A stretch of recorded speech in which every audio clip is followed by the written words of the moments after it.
Hi everyone, I'm Siris Rivas-Verdejo with Choosing a Different Future.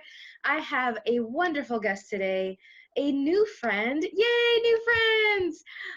Bradford Smith. He's going to be playing music for us. He's going to be talking about all these different aspects of his life and how he has used music to, to play, to create, to choose something different and in all these different ways. And you would think, oh yeah, one instrument might be enough. Oh, two or three. No, this man has so many instruments in his repertoire, and not even just the physical instruments you can touch. He's just so powerful and so potent. I love, love, love listening to his music. Um, he is a musician, a recording artist. He loves playing and creating music for interconnection. A vocalist. He plays piano, which I hope we get to hear a little bit of today, and keyboards. We have the Native American flute that he's considering showcasing for us today. Some Tibetan singing bowls, which I've had the pleasure of listening to, just so, so beautiful. The didgeridoo, a saxophone, flute. You see what I'm saying about all these different instruments? Like, what can't the man play is what I would like to ask. Maybe we'll get to that question today. And he's also a leader of Kirtans, which is not how you pronounce it, Kirtans. He's going to let me practice how to say that word, which is a call and response singing in Sanskrit. And his recording on the Native American flute and Tibetan singing bowls, with that, he actually creates music that transports you to fascinating places beyond this reality and creates oneness with the universe. And I've gotten to experience that on multiple occasions myself personally now. And I just adore him and adore not just the way that he demonstrates the power of these musics and these energies with our bodies, but the energy that he is with these instruments. And so welcome, welcome, welcome, Brad. How's it Thank going? you. Thank you, Siris. Gosh, now I feel really good. Thank you for that Yay! introduction. Gosh, so thanks for being on the show. And where are you in the world right now? Oh, I'm in St. Louis, Missouri. Okay, cool. Um, And I know that they're going to be traveling and things as well, but I want to make sure that people know that your home base is in St. Louis, Missouri, correct? correct. Awesome, awesome. So you've gone on this, gosh, just reading all the instruments that you play is indicative to me of this fantastic journey with music that you've gone on. So when did that start exactly? Oh, well, I actually started probably in second grade when I started playing piano. When I started taking piano lessons in the summer after second grade, and that went for a year or so. And the teacher had a nervous breakdown, so to speak, and then so I stopped piano lessons, but then I picked them back up again when I was in sixth grade. And yeah, I love the connection that I created with, well, not the, you know, playing music in a way is a meditation. Mm. And it was a way of finding my space, my place to feel good, to explore the that inner connection that I have through the music. And was Uh, it your idea to start playing piano? Or was it your parents, someone else? it was my idea. Yeah, and I really remember in sixth grade, I was starting to get fascinated with music again, and I remember drumming with my hands a lot, and then we got a piano, and I started piano lessons right after that. Awesome, Uh, awesome. And there's so much many other people wouldn't necessarily get how interrelated the instruments that you play are. They might think, oh, this is like a Native American flute is so different from, this instrument over here, from drums, from piano. And yet one of the things that I recall you mentioning was that for you, it's actually very much connected. Could you speak to that a bit? um, the, well, it's the sounds, that the vibration that that bring them all together. With the flutes, being able to use my breath as part of the the process of making the music. There's the thought that when you make a flute, you hollow out the center of the wood, and then you replace the heart of the flute with your breath as an expression of your heart going through the flute. Mm. So, So you actually are part of the flute, and the flute is part of you in those moments of playing. That's really mm-hmm. beautiful. Is that the Yeah. case that you feel the same with piano or some of the other more like instruments that maybe the people watching this might have heard of more and seen more? Oh, yeah. It happens with the piano, where you're in that connection that that you're one with the instrument. So you're beyond the thought of uh, what finger goes on what note. You're just it's like walking. It Mm. becomes a natural extension of you that you have a thought and somehow that thought manifests into sound or into music. So yeah, it's not about okay, put your hands on the right holes on the flute, or it's you just do it. Yeah. Mm-hmm, mm-hmm. And I take it that there was some steps and practice that got to the point where it became more natural for you. Do you remember at all for any of the instruments you played where there was that moment, that like aha of like getting where it went from you maybe being more cognitive and like thinking about the steps to when it was just this natural flow? Oh, yeah, especially with the Native American flute. With the Native American flute, I started making CDs uh, in the um, in the the early 2000s, and and I was going around to art shows and powwows playing the flute, and I would set up a booth and sell CDs as I was playing. Um, and one day I noticed that as I was playing, my hand was just was coming up. Well, let me show you what the flute.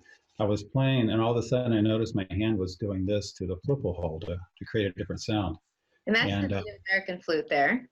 yes, Yeah, okay. and, Just in case that no one's ever seen it before. Because before you, I hadn't seen that before.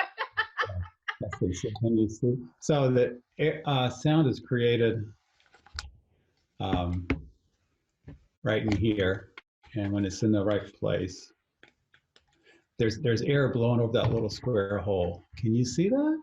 So you're not blowing into that hole, you're blowing into the Go end? to Yeah, you blow into the end, and then the air comes through that over that little hole. But It's very with clear. playing with it, you create a little bit different sound. Yeah, that just to give you a demonstration. But doing things like that, I A wasn't. tease, you mean? That was a tease. That was the too. Yes. But I found I was doing things without thinking about it. It was just, wow, I did that. Oh, that's interesting. Um, and I didn't know where it came from. It didn't feel like it was from me. Felt like it was from some other connection. One of the things I love about what you're saying is that it reminds me, I played violin growing up. I played it for like 6 years, and it totally helped me deal with so much stuff going on in the home life. And there's a lot of research out there of the benefits of it for children with academic success, with, their self-regulation and things like that. One of the things that I'm getting from what you're saying right now that I have not put together until now, so thank you for that, is that it's actually increasing the level of presence. Like you're getting out of your head then, and you're really connecting with your body and the instrument. So you're not in the future, you're not in the past, you're right here. And I wonder how many more people could benefit from being more present if they could introduce more music and more instruments into their life, or whatever other tool that would increase that presence. Wow, I had not looked at that. Ah, that just Yeah, makes me want to play violin again all the more. yeah. No, music is one of those arts that can only be created in real time. Can only be created in the present. It's not like art where you make a painting and then it's preserved forever. Mm. Well, actually, with music now you can record it and it can be played back again, but it has to be experienced in time. Um, and when it's being live, then you have to perform it from that presence of now. So yeah, you really have to be present with the music when you're creating it. You can't be somewhere else. And the other part with that is like, even when you do hear the recording, and I agree what you mean, I get what you're saying. Like when you hear a recording, I remember my first CD that I ever bought was a Janet Jackson Rhythm Nation album. Oh my God, I played that over and over and over again. Completely different than when I finally got to see her live in concert. Completely Oh, different experience. And having the energy of the instruments and the music and the crowd and her as a performer and all of that moving through your body and having the sense of oneness with everyone there. Because that's the other thing, is that like music, one of the things I love about it is, be it when you're playing it or when you're with other people and you're listening to it together, it just destroys separation. It just obliterates it. It's so beautiful, and next thing you know, you are so aware of how connected you are with everyone else around you. And that's definitely what I experienced when you were playing for me when I was visiting St. Louis. And I've gotten to hear you play and your recording since then as well. And as I love your recordings, absolutely. And I will greatly prefer your live performances, hands down. Like there's no contest. They're both great. It's just I have a strong preference, and it's just may just be me of actually getting to hear you play live, because there's something about like how you be energetically and with how your body is with everyone there, that makes it really different, that makes it a very different experience. hmm. And when you're performing, you are channeling. You're channeling an energy. And that's one of the differences that you had from listening to Janet Jackson's album and then going to see her live is you were connected to her channeling or her flow of energy. Tell me more Um, about that. What do you mean by that? well, no, there's lots of different genres of music that create different energies or different feelings inside of you. You know, there's heavy metal, there's rap, there's new age that's expansive and flowing. But you know, when we, when we go to a concert and see somebody live, they are embodying some kind of presence that is something that's worth sharing that we want to join in on.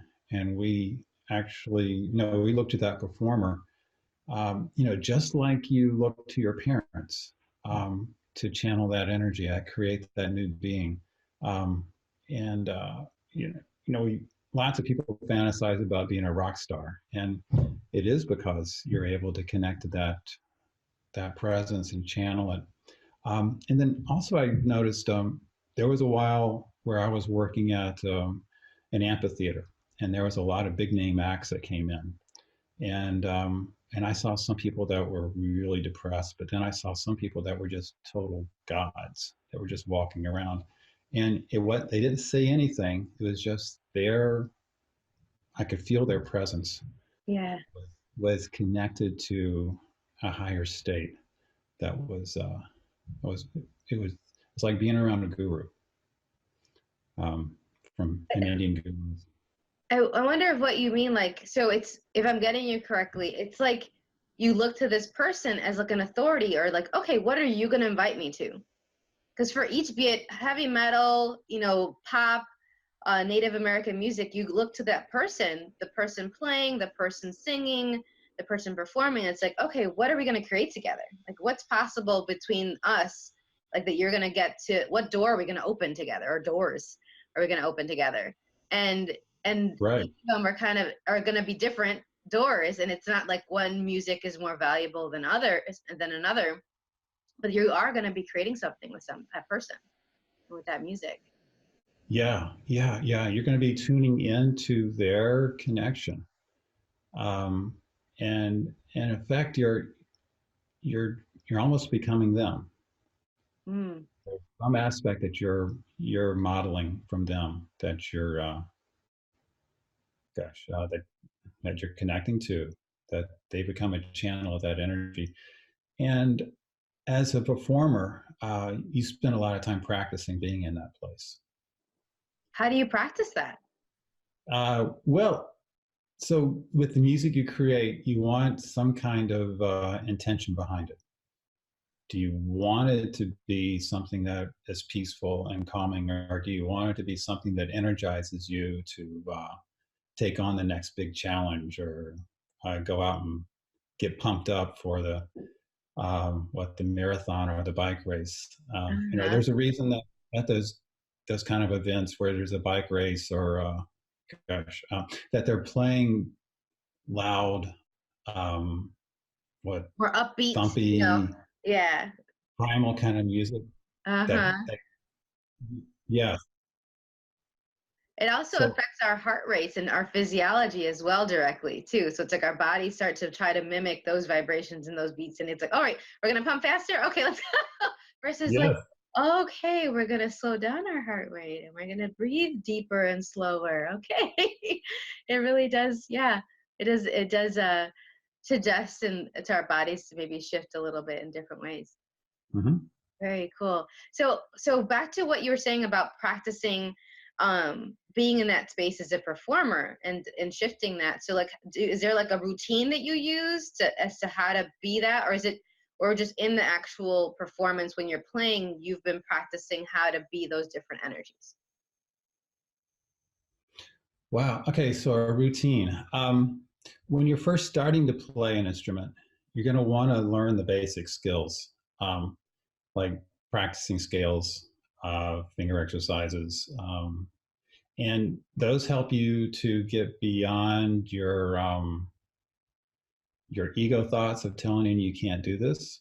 Mm. So practicing the basics uh, retrains your ego into thinking, "Oh yes, I can do this," and um, and then you can become that connection because you've worked on that thought of, "Yes, I can do this. This is easy." And Did then you there is have moments like that, like when you were first starting off with any of the instruments that you thought, oh wow, like I don't think I'll be able to do this one, like this is really hard? I never thought I wasn't going to be able to do it. I just thought that, oh wow, I got to do this so I can make, so I can, You made the demand of yourself, like this is yeah, happening. yeah. This is happening. This is where I want to go. This is what I got to do to get there, and let's do it. Okay. Um, and gosh, when I was in college practicing scales on the piano, it was a meditation. Um, and when you're doing them right, you're playing scales for 4 octaves up and down on the piano, and you can easily spend or just doing all the scales and all the keys. And the same thing with the saxophone, learning the scales, just getting that down in your fingers, so to speak. Yeah, So that's what I was doing for hours with violin. And it really helped. Like now, even though it's been years of me not playing, I can pick up other people's violins and I can still at least have the scales. I know that I can still do it, no problem. mhm. Because it's just this motor memory. My body remembers, my ears, my hearing remembers it. It's just almost like a comfort. Like this is the base, this is the platform that you can start off everything else with again. And so when I pick up other people's violins and I can do that, it's almost like, oh, then I can just rebuild again. I can just go because at least I have those basic things, that basic skill there. Mhm. So Yeah. after getting the basics, then what would be the next step? Wow. Wow. It's playing songs, and um, yeah, and I was thinking about studying the piano. There were songs that I learned, and after I got through that learning phase and got to the place of being able to perform it with confidence, then that became a special place that I love to go to. Um, and you're in your own world, really, and just sharing that expression. Hmm. Mm-hmm. I never really thought about it a lot. But I do remember there's times playing that I will think about an energy or an expression or a thought that I wanted to create. Um, and especially with playing a solo instrument like the flute, there's no words there, but there is the expression that's within all the sound that you're creating, and that's a very subtle thing to share with people and share with yourself. Would you mind playing a little bit more of the flute for us? Yeah, I can do that now. Speaking of the flute. Yeah. And let's see, I'm setting up a recorder so we can add this to it later.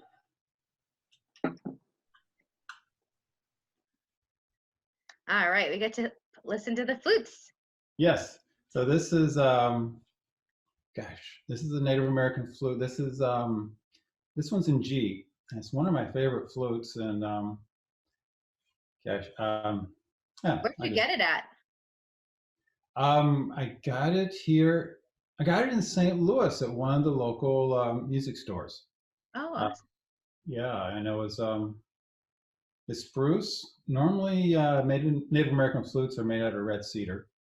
And this one got stepped on, and I put some tape on it to fix it, and it's been like that for years now. So, but it's still good. Awesome. I'm excited to hear it. Let's go ahead and hear it and like play something. Okay.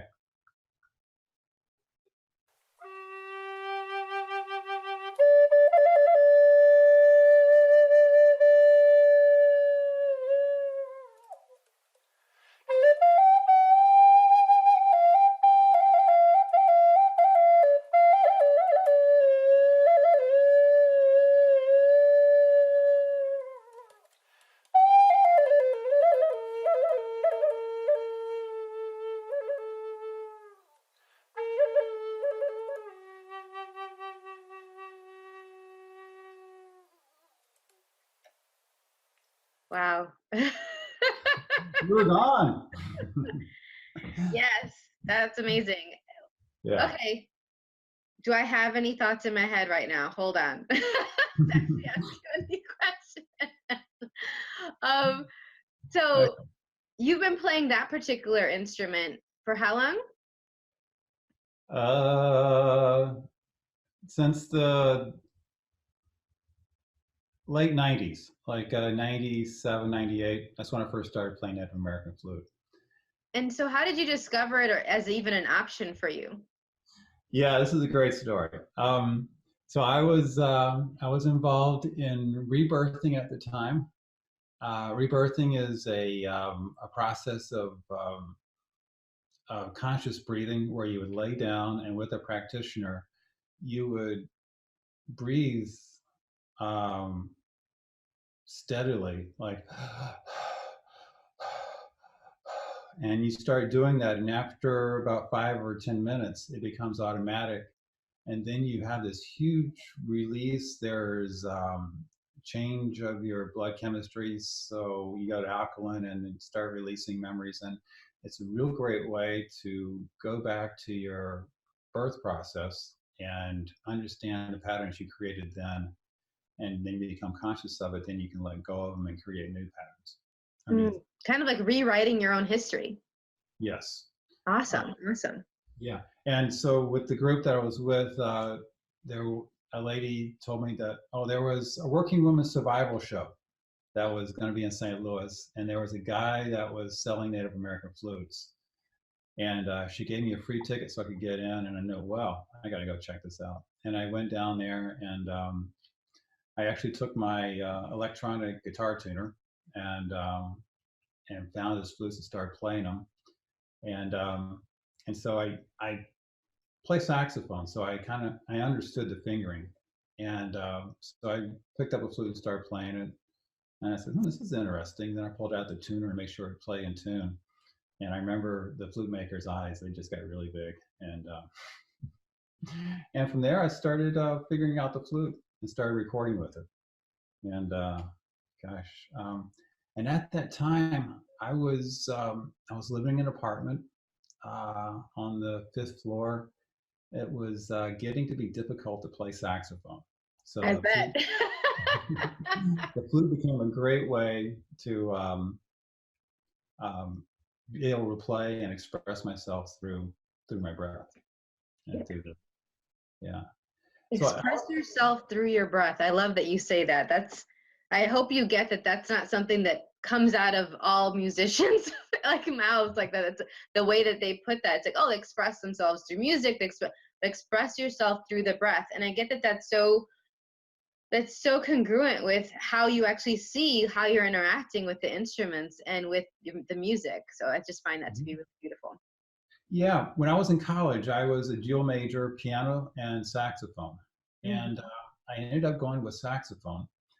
Um, and one of the major reasons was with the saxophone, I felt connected to the sound. With the piano, um, you hit the key and the sound plays, and that's all the interaction you have with the sound is the striking of the key. But with the saxophone, your breath, things that you're doing with your mouth, with your embouchure, how you hold your lips on the reeds, that helped create a stronger connection that went on, that that you could sustain through the sound of the note. Yeah. So you have another flute there as well. Can we see another one? Yeah. And so this is my my D flute, and a few years ago, I was jamming with a drummer friend, and I said, "Hey, what if I play two flutes at the same time?" And and, I, and it was amazing. And so, can I share some of that with you now? Yes, please.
Wow. So everyone watching this and checking this out, like how cool was that? Oh, that's awesome. Thank you, thank you, thank you. Is that one made of a different material as well? The G? Yes. The D flute is made out of walnut. So with the flutes, the lighter woods like spruce or redwood, they vibrate a little bit more. But as you get lower on the flutes, that wood vibrating has less impact or less influence on the sound. So it kind of complements each other because there's one that's vibrating more than the other. Would it be really kind of like abrasive if there were two that were made of spruce, for instance, those lighter woods, and it would both be vibrating a lot, or just create a different sound? Just create a different sound. And the lower flutes having a little bit more focused sound that's not going different places seems to work better. Yeah. And but yeah, the story on this flute, I was in Sedona, and I found the flute at a store there, a New Age store, and started playing it, and I was having so much fun with it because I could all kinds of expressions, and people in the store just starting to listen and get excited. But let me just do a little bit, kind of like what I was doing in that store then. Okay.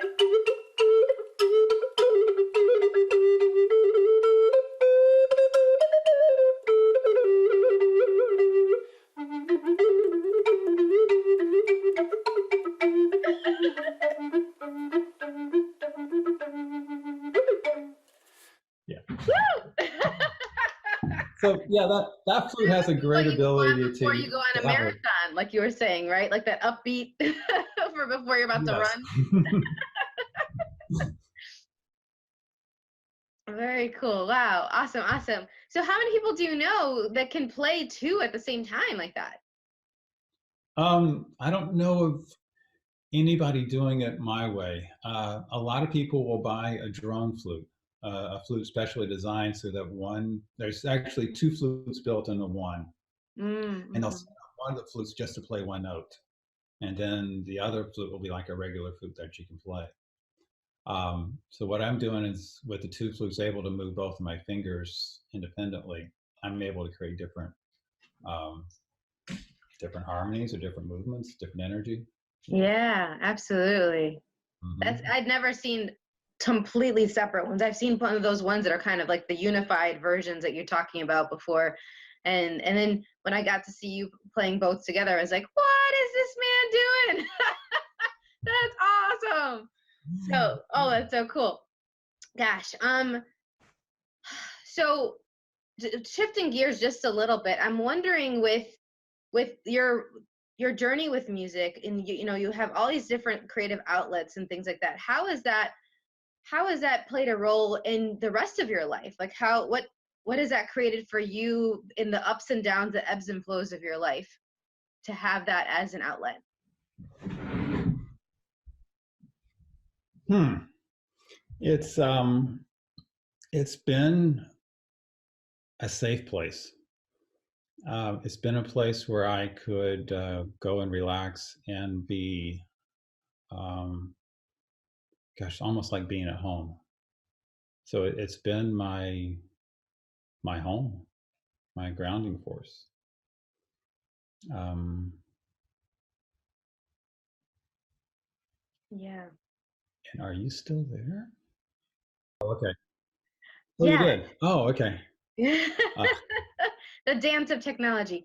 So yeah. that's really beautiful, and it for a lot of the people listening to this, they are traveling a lot, or they've had a lot of roller coaster stuff going on in their lives. There's a lot of transitions and changes, and so I'm wondering for them what they could choose that would be that sense of home and that safety no matter where they are. It could be an instrument or multiple instruments like what you're choosing. And I guess for each of us, we hopefully we're finding what that is that's going to work for us. And recently for Mm-hmm. you, your wife passed away. Yeah. Um, was there a way that you were using the music to to have grieving in your way, in a way that was going to be working for you and maybe different than other people?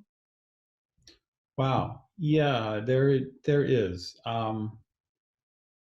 Whew. Um, so when Theresa passed away, um, there was that. Um, yeah, it's been about 10 months now. Um, Obviously, there's a sadness and the grief and the loss, and then there's where do I find my motivation after all of this? And what the way she lived and the way we lived together was we were going after pursuing dreams, creating things, and becoming being being a positive with energy that's we're able to share with people as opposed to just withdrawing and doing nothing. Um, so um, it became real important to me that I keep pursuing the joys of my life, to be that uh, to celebrate life and also to celebrate what we had together.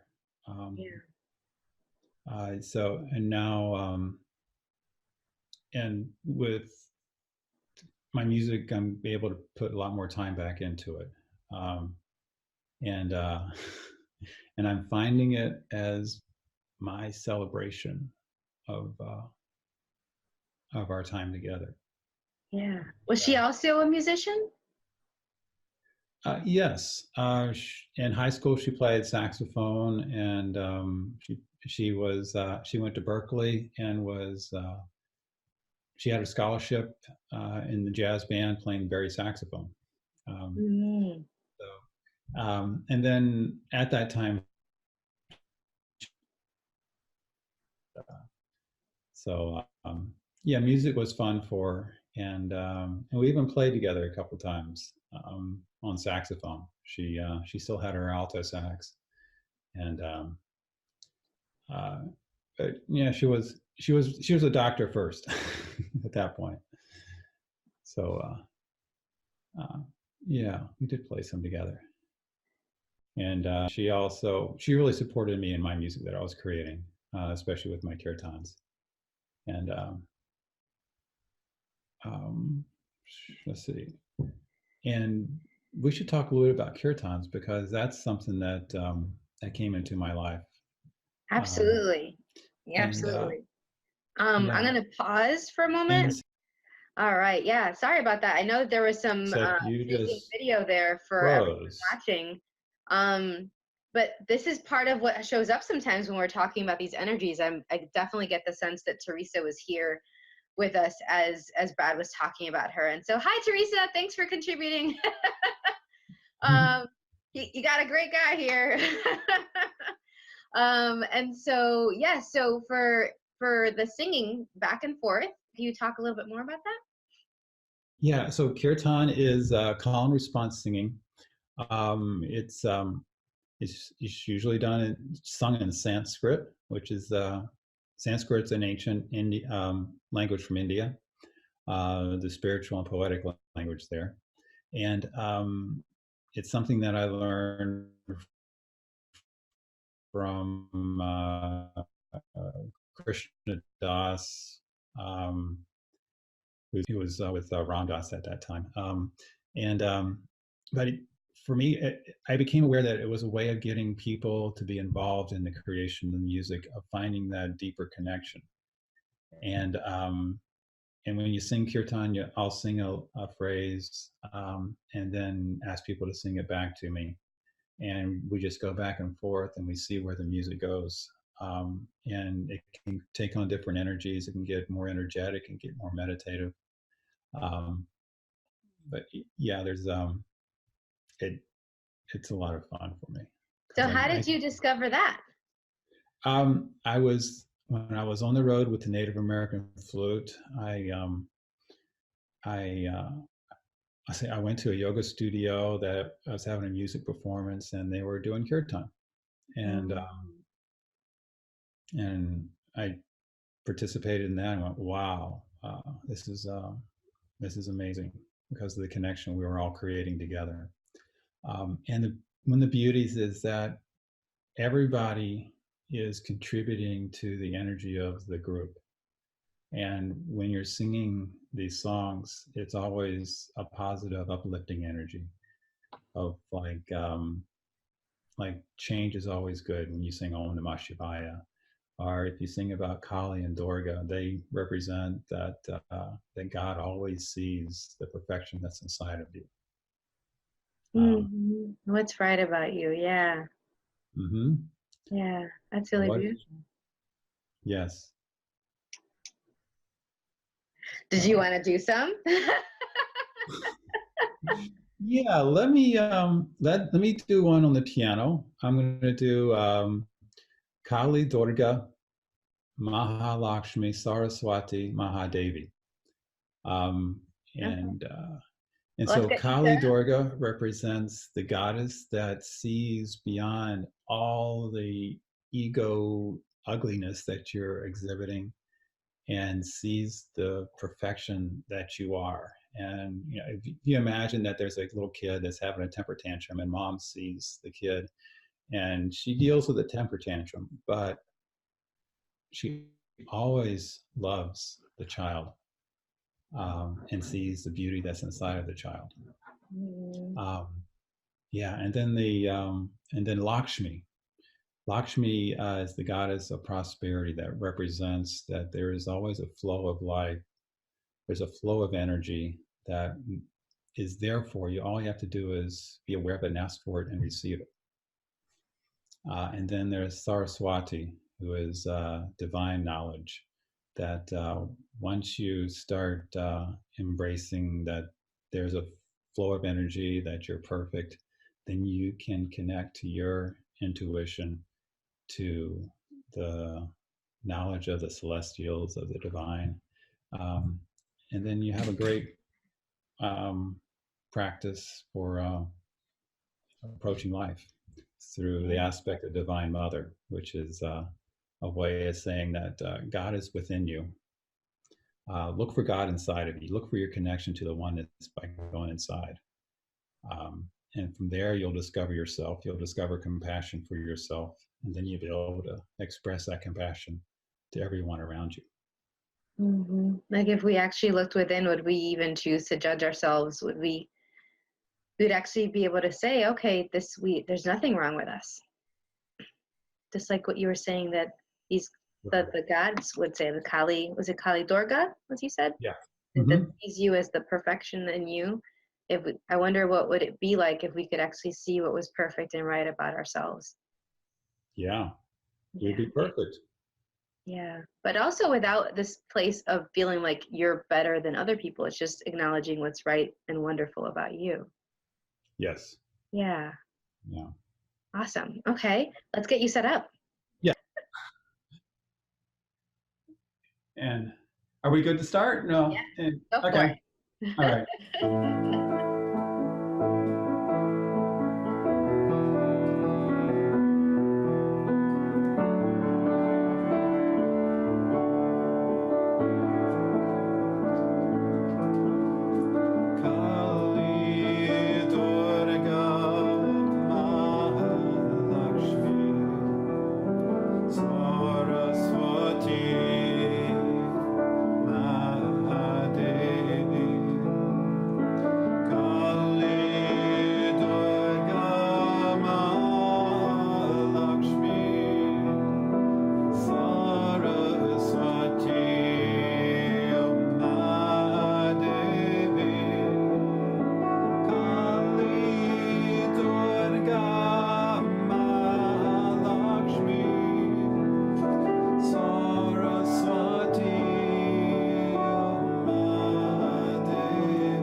I feel very much more connected to you. I was pretty connected to you before, and it's like, and there went the walls. Oh, good. Good. Oh, awesome, awesome. Thank you so much. This has been so cool. So many possibilities. Please, please, please tell me you're going to come on the show again in the future. Yes, because I want to, you know, I recently got started with Access in the bars, and gosh, maybe it's been about 2 or 3 months now, and I really want to see where I'm at in another 6 months to another year, because there's been a lot that has opened up in my mind that's allowing me to be who I am in a better way. Oh, that's beautiful. And you're already such a gift, and it's just about being even more of that, being more of you. It's about allowing it to come out. Yeah. Yeah, because there's all these fears of I can't be myself. There's all those lessons, thoughts that I learned when I was a kid, and I'm letting go of those. Yeah, many of us are still letting go of those. I know I still am. And so I'm really glad that you came out, that you showed up, that you let us play with your instruments and hear the beauty that can come with all of these energies and vibrations and musical notes. And yes, please come back another time. We're going to give you all, for everyone watching this, you're going to have Brad's contact information below in the description. Feel free to ask him any questions about any of these instruments. Let us know, which one was your favorite? Do you have one that kind of pulled at you more? One of these different ways of playing with music. He has a whole bunch more in his repertoire, so we'll definitely have to ask him to come back to showcase some of his other ones. And I'll definitely put in his website in there so you can check out some of his recordings. Thank you again, Brad, so much. Everyone, if you like this video, go ahead and subscribe below, share it with your friends, and subscribe to our channel. And you can check us out and all the other web episodes for Choosing a Different Future at choosingadifferentfuture.com. And Brad, you have your website here that is bradfordsmithmusic.com. So you can also check that out, y'all. Thank you again. Talk to y'all later. Bye. Bye. Thank you.